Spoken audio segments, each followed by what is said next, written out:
असलामुअलैकुम crime update में लियाकत तुसीं वेख रहे हो मेरा यूट्यूब चैनल।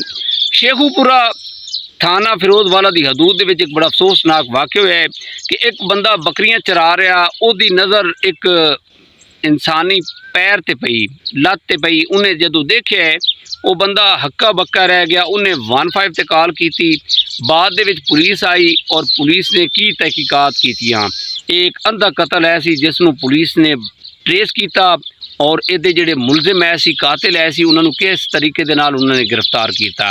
अज के व्लॉग दे नाल मुकम्मल तफसील ये वाक़या तुहाडे नाल डिस्कस करांगे। साडे इस चैनल सबसक्राइब करो, बैल आइकन बटन प्रेस करो और कमेंट दे विच इज़हार ख्याल लाजमी करना। जी दोस्तों, जराइम इतने वध गए ने, बंदे जराइम करते हैं डरते भी नहीं हैं। बंदे कहते हैं पता किसी नहीं चलना और वो जुर्म कर देंगे ने।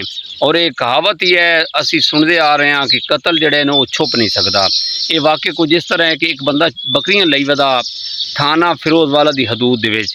अच्छा, एरिया बड़ा सुनसान है सी। इत्थे वो बंदा बकरियां चरा रहा है तो ओदी नज़र जदों पई है ना, एक ये थाना फिरोजवाला दी हदूद दे विच नाला डैक है सी।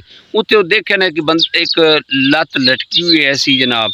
उन्हें देखी वो बंदा हक्का बक्का रह गया। उन्हें 15 ते कॉल की।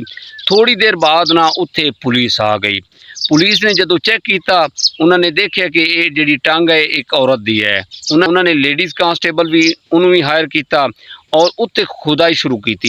जदों खुदाई कर रहे ने तो उत्थे जनाब एक औरत दी लाश निकली है। और बड़ा हक्के बक्के रह गए बंदे कि यार ये किस तरह होया। और ये लाश इतनी पुरानी नहीं है सी। और उन्होंने जनाब उदी छानबीन करन कारण ये जी लेडीज़ कांस्टेबल है इन्हें उदी तलाशी ली औरत दी। और जदों तलाशी लै रही तो उन्होंने होर कुछ भी नहीं मिला, उहदे विचों एक सिम मिली। इस लेडीज़ कांस्टेबल ने SHO साहब नूं सिम दी। सिम नूं साफ करके उन्होंने मोबाइल दे विच जदों लाया, देखा उसका रिकॉर्ड देखा तो एक नंबर ते बार बार जड़ियां ना कॉलां गई हुई सी। वो जिस तरीके दे नाल उन्हां भावें उहदे कोल मोबाइल ले लिया सी, जो सीन है सी। इस डेड बॉडी नूं ना करीबी हॉस्पिटल दे विच ना शिफ्ट किया गया ताकि इसका पोस्टमार्टम वगैरह कराया जाए। SHO साहब ने मोबाइल दे विच सिम पा के उस जदों उस नंबर ते जिस ते कॉल बार बार कॉलां होईयां सी ना, उस नंबर ते जदों कॉल की ना तो एक बंदे ने कॉल अटेंड की, उस नाल गलबात हुई तो SHO साहब ने उन्होंने अपने थाने बुलाया। और जदों आके उन्होंने पूछा उसके नाम वगैरह पूछा तो उन्होंने कहा जी मेरा नाम नवीद है। SHO साहब ने कार्रवाई शुरू कर दी। नवीद को पूछताछ अच्छे तरीके दे नाल जदों कीती ते नवीद फर तोते की तरह बोलन लग गया जनाब। नवीद ने SHO साहब नूं स्टोरी सुना दी कि मैं दूसरी शादी करना चाहता सूँ, मैं इसनूं तलाक दे दी है सी। ये मेरे 2 बच्चे है सी फरजाना दे विचों, ये जिहड़ी मेरी जिहड़ी ये बीवी है सी इहदे विचों 2 बच्चे है सी और मैं दूसरी शादी करना चाहना हूँ। मैं चाहता सी कि इस तो छुटकारा मिल जाए। मैं इसनूं तलाक दे दी और तलाक तो बाद उन्हें केस कर दिता मेरे उत्ते कि मेरे बच्चों की जिहड़ी कफालत है ना वो यही दे नवीद। तो अदालत ने फिर आर्डर जारी किए कि महीने का खर्चा दोनों बच्चों का मैं पे कर रहा हूँ। कई अरसा जड़ा ना मेरे को इतना खर्चा ना आता, लेकिन मैनू दे पैसे देने पाते हैं। मैं तंग आ गया। मैं अपना डिस्कस की, अपना जड़ा शगिर्द है, मैं दर्जी का काम करता हूँ, मेरा इतना गुजारा नहीं सी चल रहा, थोड़ी बहुत आमदन है सी, मैं ना बर्दाश्त ना मुकर सकता, मेरे को इतनी गुंजाइश नहीं है सी, मैं बच्चों को इतना खर्चा नहीं दे सकता सी।